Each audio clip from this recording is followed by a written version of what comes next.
పెళ్ళంటే నూరేళ్ల బంధం అన్నారు మన పెద్దోళ్ళు. మూడు ముళ్ళు ద్వారా ఒకటై జీవితాంతం ఒకరికొకరు కలిసి బతకటానికి ఏర్పరచుకునేదే వివాహ బంధం.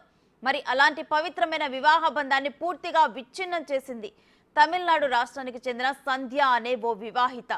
ఏకంగా 50 మందిని పెళ్లి చేసుకుని నిత్య పెళ్లి కూతురుగా మారింది ఈ కిలాలి లేలి.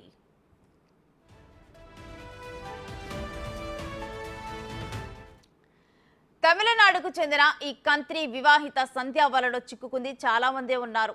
పోలీసు అధికారులనే బోల్తా కొట్టించిందంటే ఈ కిలాలి లేడి బాధితుల్లో ఏకంగా డిఎస్పీ, 2 పోలీసు అధికారులు కూడా మోసం చేసింది. వీరితో సహా 50 మందిని పెళ్లి చేసుకుంది. కేవలం నగలు, డబ్బులే లక్ష్యంగా ఈ భాగోతాన్ని నడిపించుకుంటూ వచ్చింది. అయితే ఓ యువకుడి ఫిర్యాదు ఆమె బండారాన్ని బయటపెట్టింది.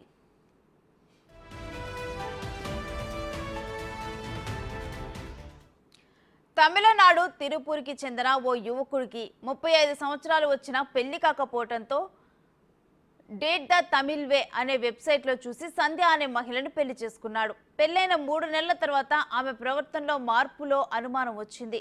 తన ఆధార్ కార్డు చెక్ చేయగా అందులో భర్త పేరు వేరేగా ఉంది. దీనిపై సంధ్యను ప్రశ్నించడంతో చంపేస్తానని బెదిరించింది.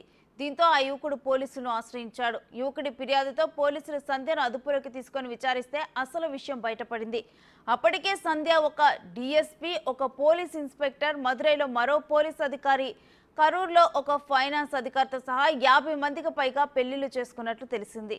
దీంతో సంధ్య అసలు స్వరూపం బయటపడింది.